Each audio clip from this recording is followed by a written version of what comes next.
வணக்கம் நண்பர்களே, எல்லாரும் சூப்பரா இருக்கீங்கன்னு நினைக்கிறேன். இன்னும் 2-3 நாள்ல தீபாவளி வரப்போகுது. தீபாவளிய ஒளிகளின் பண்டிகைன்னு சொல்லலாம். ஏன்னா எல்லாரும் பட்டாசு வெடிச்சு நல்லா சந்தோஷமா கொண்டாடுற நாள் அது.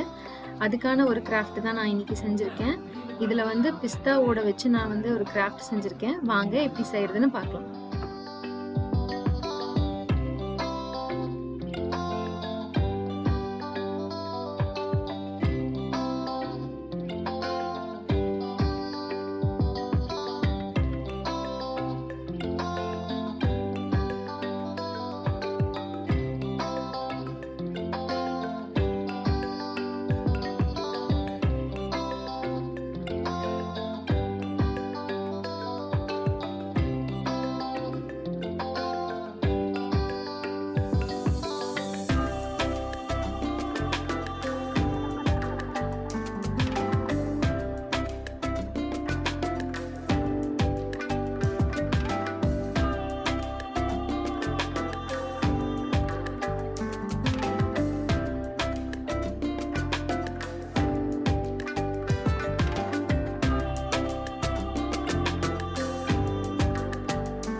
அவ்வளோதான், கிராஃப்ட் தயாராயிடுச்சு. இது வந்து சாமிக்கு சாம்பிராணி, ஊதுபத்தி வைக்கிறதுக்கும் விளக்கேத்துறதுக்கும் உபயோகப்படுத்திக்கலாம். இதில் நான் கேண்டில் வச்சுருக்கேன். நீங்கள் கேண்டிலுக்கு பதிலாக மண் விளக்கு கூட வச்சு பயன்படுத்திக்கலாம். நல்லாயிருக்கும். உங்களுக்கு இந்த வீடியோ பிடிச்சிருக்கும்னு நினைக்கிறேன். லைக் பண்ணுங்கள், ஷேர் பண்ணுங்கள், சப்ஸ்கிரைப் பண்ணுங்கள். மறக்காமல் பெல் ஐக்கானை கிளிக் பண்ணுங்கள். நன்றி.